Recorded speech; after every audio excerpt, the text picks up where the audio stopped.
Thanks for joining me. This is part 3 of my Amiga 2000 eBay purchase. In part 1, I showed the purchase of the unit and the unboxing and the initial inspection. Part 2, I showed the power supply upgrade and testing. And in this episode, we're going to deal with the biggest problem, the Amiga 2000 motherboard, which is completely dead.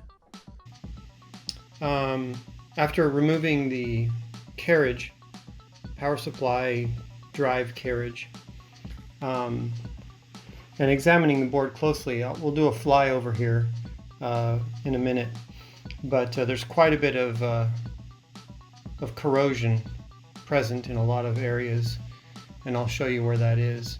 The one thing I was disappointed to, I had a friend over today and we were working on a Mac, an old Mac SE, and I had this sitting in the corner and I never noticed this before. Bad RGB output. Yeah. Gee, do you think the seller happened to notice that? What a coincidence that the seller didn't take any photo of the rear. Anyway, so the first thing I noticed was, I might use a little bit additional light here. First thing I noticed was this screw is very rusted and corroded. It's pretty close to the battery, so that's not surprising, and it's not really a big deal. You know, there's some pads that are no longer shiny, you know, so they're kind of covered with some corrosion. Here's a bad one right here. This is for the ROM switcher. It's probably the reset line from the processor. And that is pretty badly crusty green corrosion on that pin. And the third one from the top there as well. Well, it's reflecting the red. That means it probably doesn't have any corrosion. Well, there's one there, like the 10th one up. And then over on this side, there's more, quite a bit more corrosion on the pins. So here's the processor slot, a quarter of which is covered with corrosion. Yeah, it's just the way it goes. I mean, you never see a corrosion in some sort of sensical pattern. You know, how it jumped from the battery location all the way over here, I don't know. I know that, you know, it has to do with electrolysis and currents and stuff like that. So this might have been happening while the system was still in use, who knows. But a couple of interesting things about this motherboard. Oh, first of all, it doesn't boot. I took the power supply from my other Amiga 2000 and hooked it up, and we get nothing. The power light comes on, so there's some voltages present on the motherboard, on the rails, but there is absolutely no video output, no response at all. And I tried the monochrome video out, which has an OK sign above it. The interesting note about this is that this is a release 4.3 motherboard. So I was able to determine, like, if you go to one of the CIA chips, this makes sense. I mean, this has got a date code of the 23rd month of 1987. That corresponds with closely with the 4.3 version of the 2000. But if you go to the Agnes has a date code of 7th week of 91. I guess I'll zoom in a little bit and get it focused. Yeah, the 7th week of 91. And from these ROMs, you can see that this one here, see if we can get the date code off of that. 34th week of 1991 on that one, and this one is literally 1991, but it's got a version of 2.05. I can't imagine that. So that's a version 2 ROM. And I can't imagine that one being anything other than a 1.3, but the date code's kind of... Oh wait, it says 1988, never mind. I don't know what that number is below, so never mind. So yeah, this is likely the original ROM. This is a 1988 Commodore Amiga 2000, from all I can tell, because of the older date codes. But it's interesting the way Agnes was replaced after 1991, probably to give the owner 1 meg of chip RAM instead of 512 chip and 512 of fast. It reallocates the 1 meg Alta chip RAM. Anyway, so I don't know if the problem is with Denise. It's the original Denise, based upon the date code of 87. I don't know if that's the problem with RGB output, but there actually is no output on this at all. First thing to try, obviously, would be the processor. I'm sure that processor is not making a good connection on there.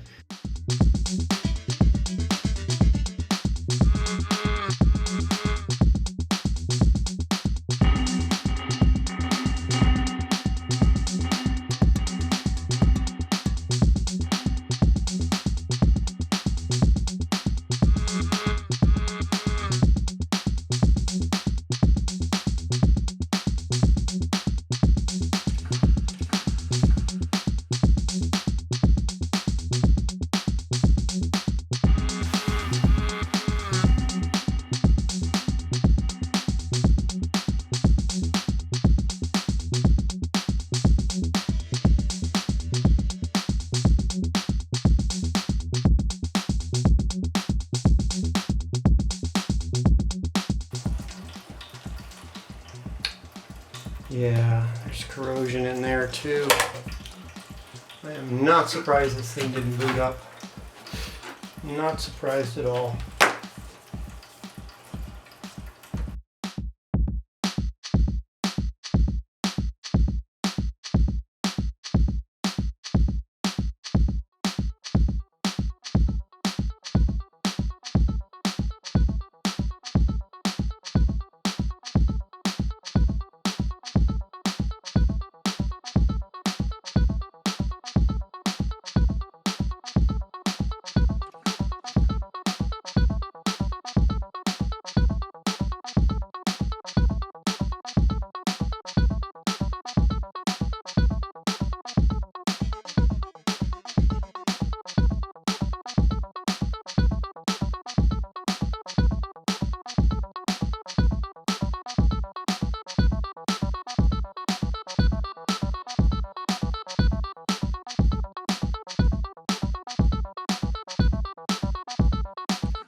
Well, I don't see anything horrible on this side of the motherboard.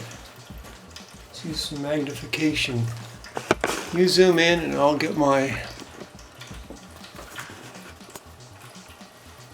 Is that in focus?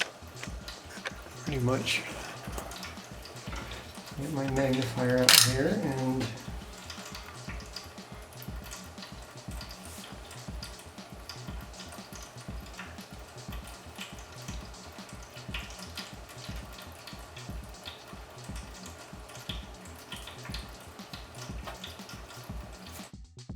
That kind of looks like just scratches, light scratching. But everything else looks really good. Let's go down to the bad area, of course, and see. Okay, so here's the battery. We have some flux residue. Processor looked horrible, but it looks okay on this side.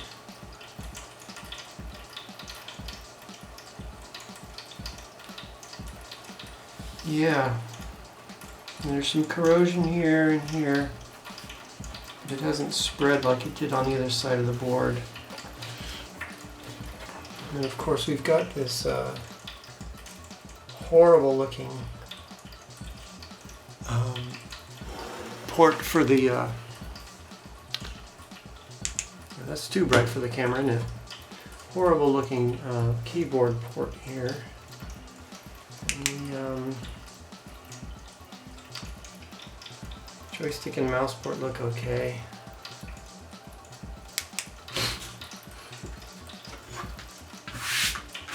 Make sure we don't have anything.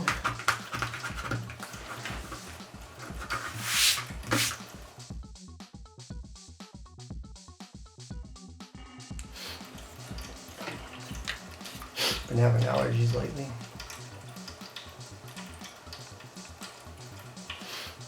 Alright, well, it's just time to knuckle down and get to the cleaning. Let's try to get that processor off first, shall we? You can try to use one of these. You'll just about bend it. I mean, you're going to have it bent out so far that it isn't even going to be able to grab anymore. So, obviously, we're going to be using flathead screwdrivers. And this one fits pretty good. Okay. Just be nice and gentle. And cracky crack. Because it's held in there with corrosion. Crack. Oh man. You just take your time.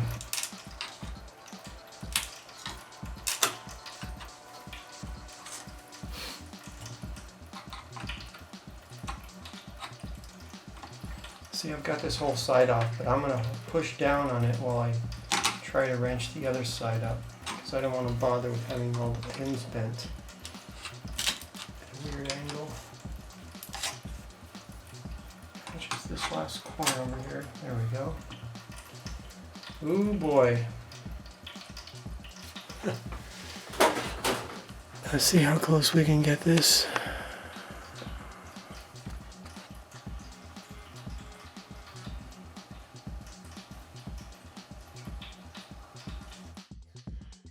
Seen corrosion like that on a 68,000 processor lately.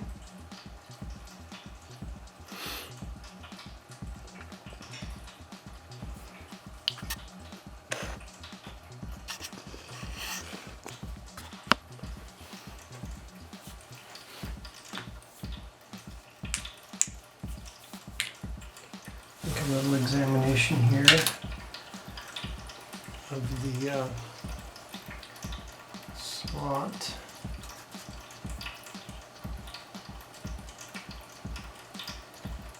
Wow.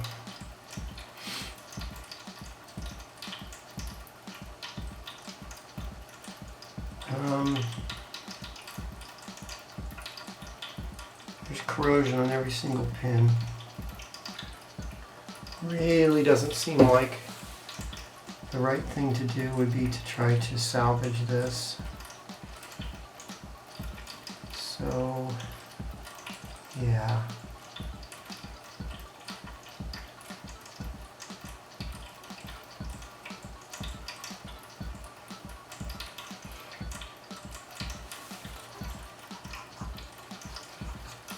Seems like I'll go ahead and recap this at the same time, that way I can clean underneath the caps.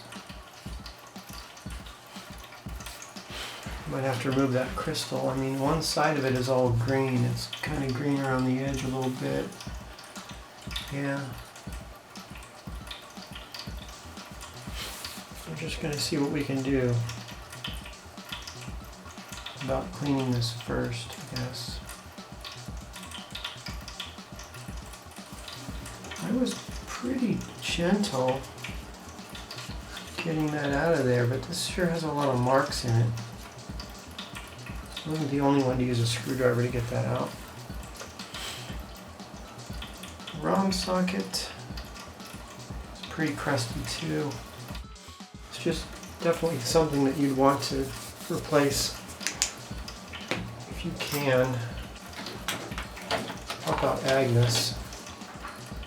Definitely want to give Agnes a try on another computer and see if she works.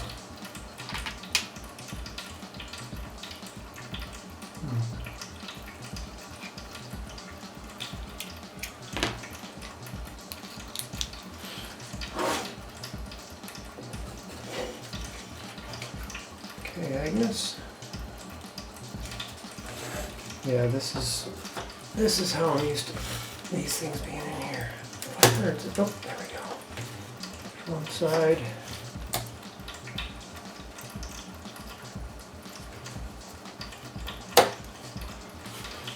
Okay, pretty much out.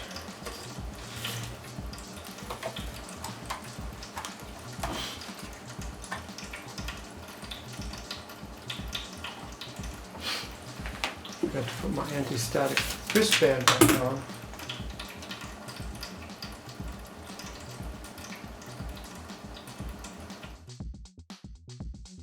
Well, I didn't do that. There's a pin bent. That may have been the reason why it didn't boot, who knows.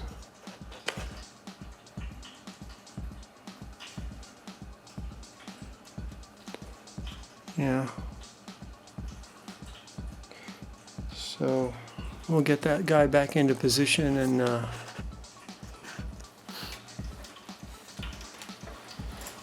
try her out on another computer.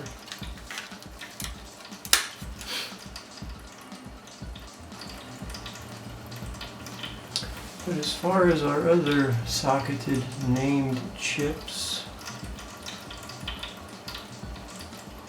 Buster looks okay. The CIAs look okay. Gary looks okay. Paula and Denise are okay.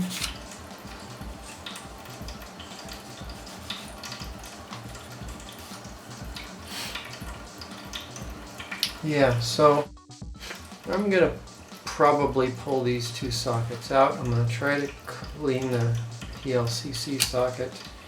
I've never tried to remove the Zorro or video sockets before. It may be time to invest in a more elaborate solder removal tool. I have a simple solder sucker. It's a soldering iron with a hole and a bulb. You've seen it on my other videos. But this is a larger job and it's going to take a long time, and that thing takes me a long time. I think time-wise it's worth my investment to invest in one of those electric pump solder removers. So, I guess I can take out the rest of the chips and give this thing a general clean and go from there and test all the chips in another computer.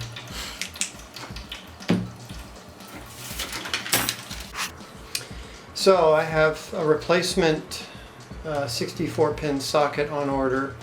It's coming in a couple of days. I have already one of these sockets, and so rather than try to clean those,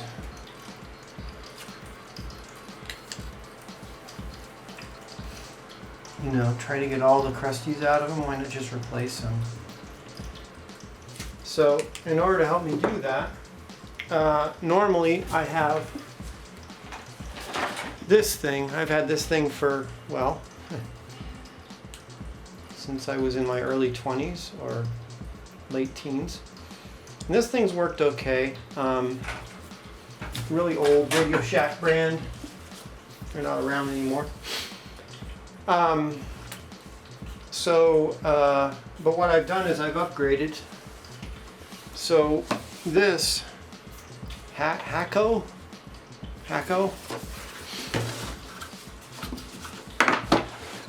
really nice case. And this is the Hacko FR301 desoldering tool.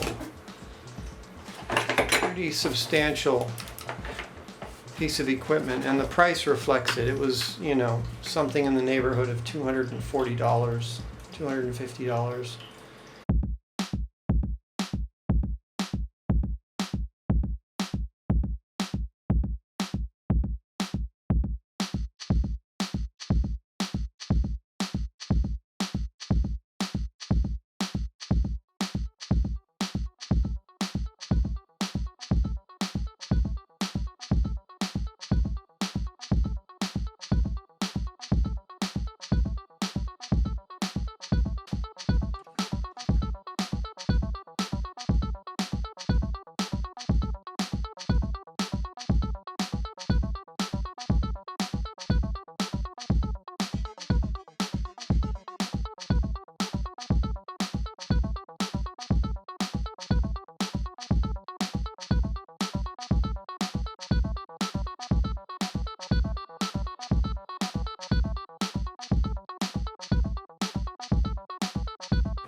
Okay, tried my best.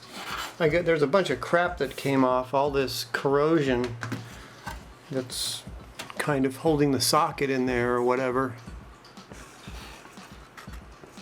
It's pretty nasty.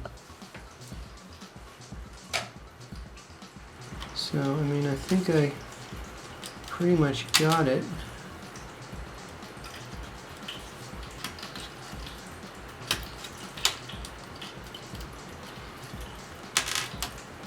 Yep.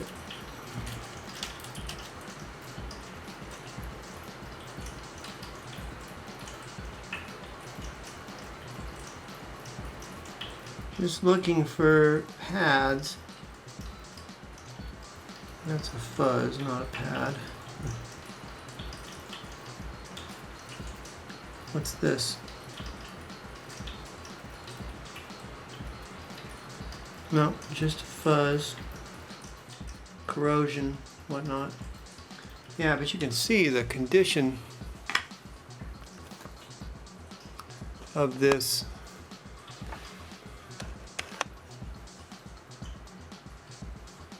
Let's put some bright white light on it.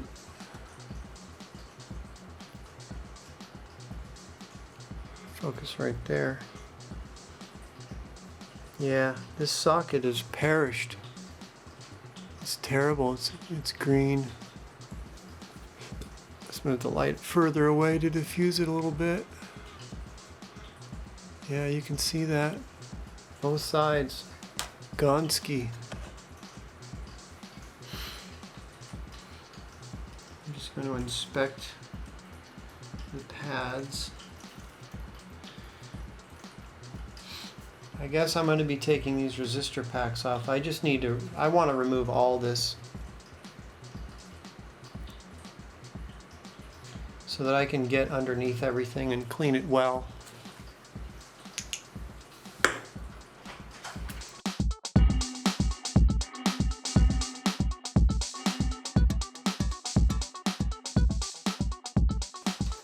Do you see anything missing? We've got a capacitor missing here and another one missing here. That's going to be something for the keyboard, I think. Yeah. That's kind of strange. That's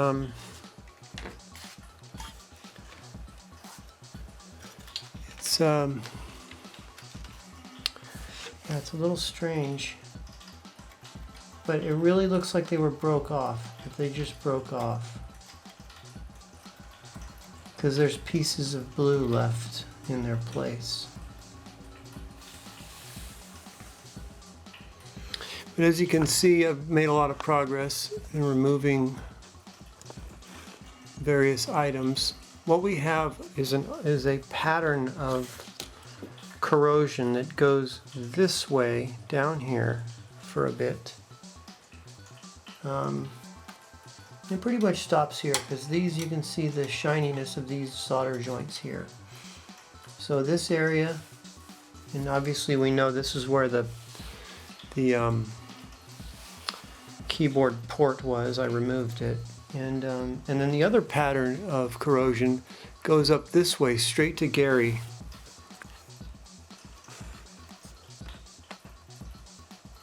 I've already removed the quartz crystal, this 74 LS32, and I'm afraid I'm going to have to remove the Agnes socket because there's corrosion beyond it, and I can't imagine this side of this socket looking very good.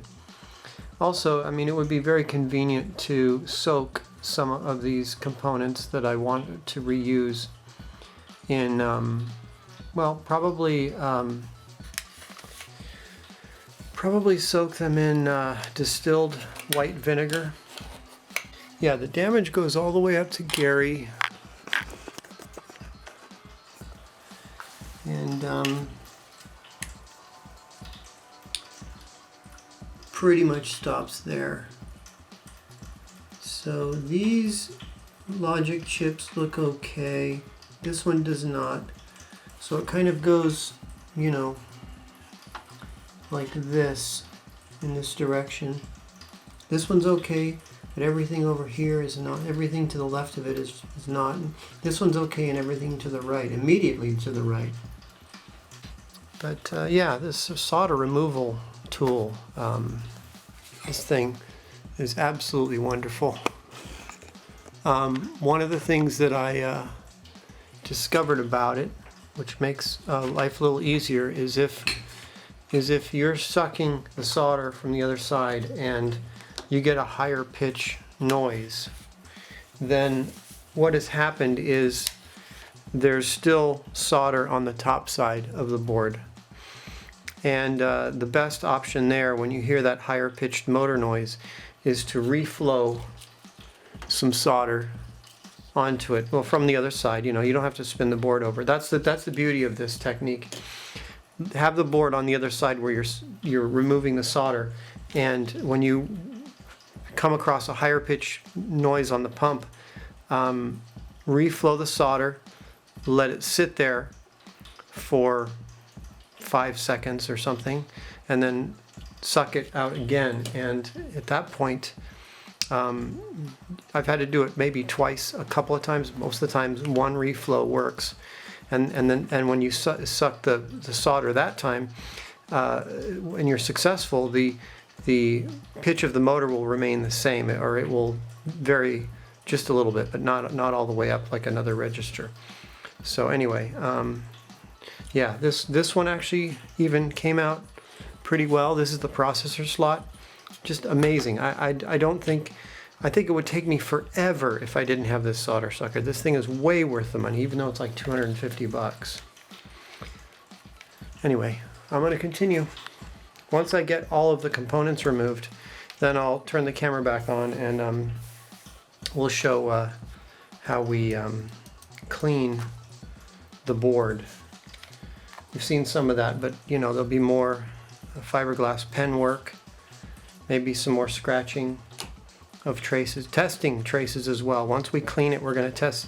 There's some questionable traces in this area going to and from the processor that I'm concerned about. They're darkened, you know, they look dark in little spots, and I've got to make sure that they are making a connection. So, and hopefully when I'm done with this, everything will just work. But I know these capacitors down here on the on the keyboard port. They aren't going to make the system not boot, obviously. That's not going to happen.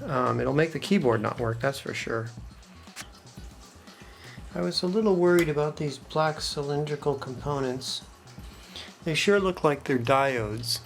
Not the blue things, but the black ones right next to them. But they're marked FB and a number. So I'm thinking filter beads? Are these ferrite beads, I mean? So let's test. I have a dead short and a dead short. Dead short. Dead short. Yeah, these are, they look like diodes, but they're not diodes. They're missing the little stripe on one side, and I'm like, uh-oh, if they're diodes and I take them out, I better pay attention to what side the stripe is on. But no, they're just, they can go in either way. No problems at all. There's quite a few there. I guess I'll be removing 3 here. And there's one up here by Agnes. It's just right here. You can't see it from this angle. Anyway, and I got to remove Agnes, and I got to remove these components here, and Gary. I still got a lot of work to do.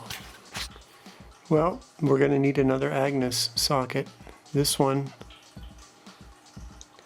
somebody went at it with a screwdriver or something, because it's, I don't know if you can see that, but it's got a crack on this side and a crack on this side. You know, those are the 2 spots that you right there.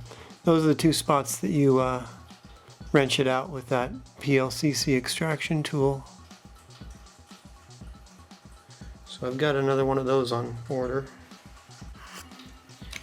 Got this whole area cleared out now, and I just need to clear this area up here, and then I'll finally be done. A combination of the fiberglass pen and occasionally going back with alcohol. It looks okay under there.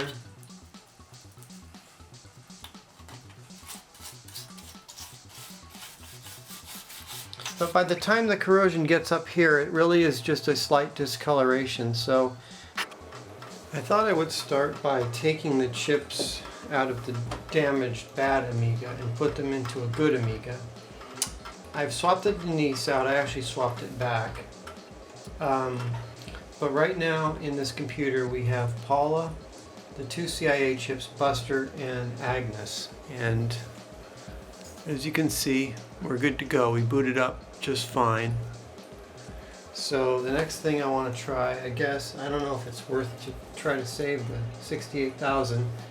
I got it soaking in mild acid right now. This is a CLR, by the way. I've been using this. I don't know if I mentioned it before in the video, but CLR stands for calcium lime rust, and I put it in a peanut butter jar because that way I could soak things in it. It comes in a plastic bottle. It's a mild acid, but I mean it's strong enough where that if you leave it on your hands, it'll start to hurt. It's a little bit stronger than white distilled vinegar, which is what a lot of people recommend.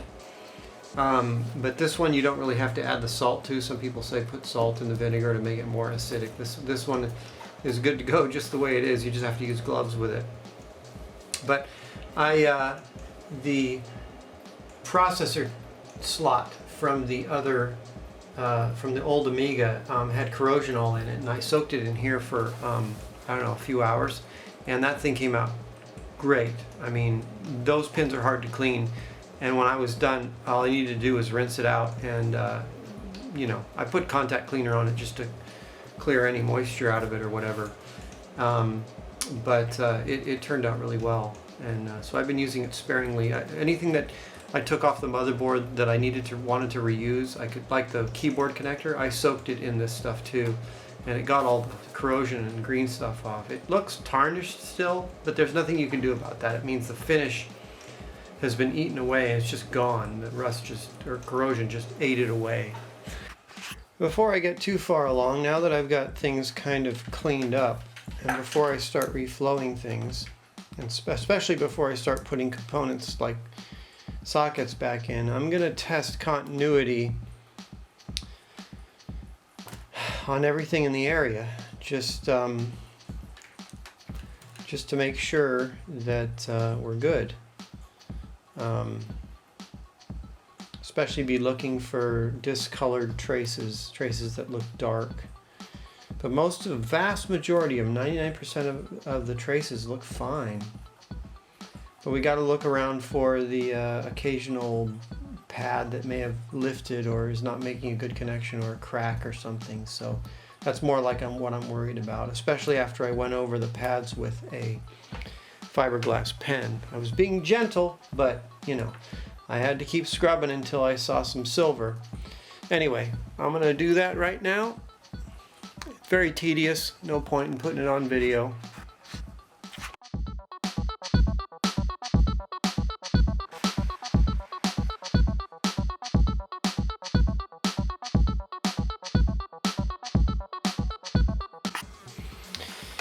Okay, so I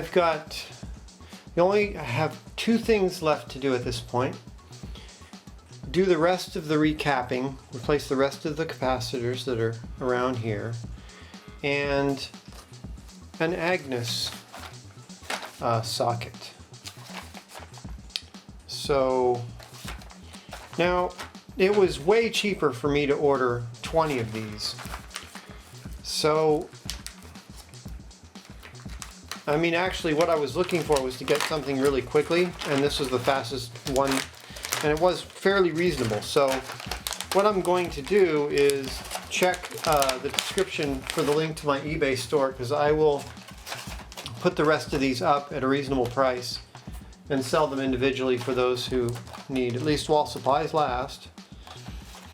So pin 1 is there, so we have an arrow here. And ooh, nice fit. Okay, and just to make sure, I mean, you never know. Okay, so this is our Agnes, and it looks like pin 1 is here, so yeah, that's nice. Definitely ordered the right part. It's first time ordering PLCC sockets, and you know, I think, what is it, 48 pins or something? I wanted to make sure that I got the right one. It's always possible to order the wrong part. So anyway, I'm going to get to soldering this on. That's going to be pretty simple. No brain surgery there. Just a medium medium temperature. You know, 350 maybe, and just a moderate amount of solder on the joints, and but it's very tedious, and there's no reason to have that on video.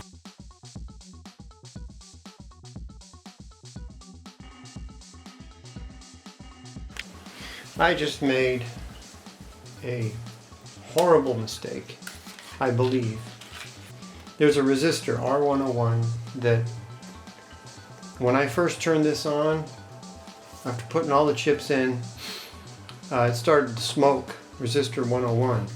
It's the pull up resistor for the leg that comes out of Agnes for the NTSC PAL switch.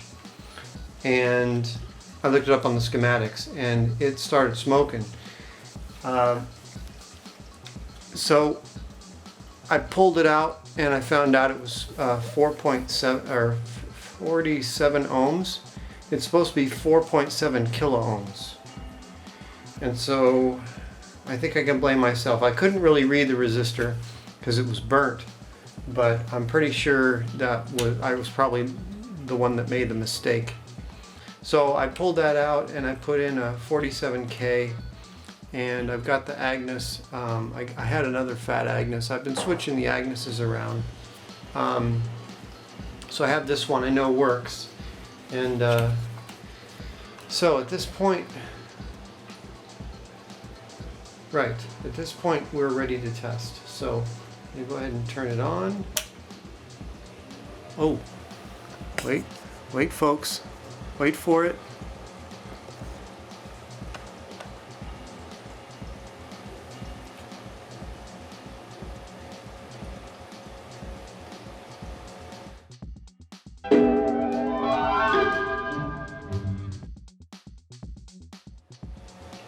And this is coming out of the RGB, which on the back of the case, it said the RGB was bad. So I don't know why the RGB was bad. It couldn't have been Denise or any of the other custom chips, or even Agnes was working. Perhaps it was the bad trace, perhaps it was one of the many capacitors I replaced. I don't know, I just kind of went full bore, replacing everything that I thought might have been broken. This isn't a complete test, but this is very, very good news. Yeah, I mean, got to make sure the keyboard works, and I think at this point we can stop and take a breath and be very happy of our success.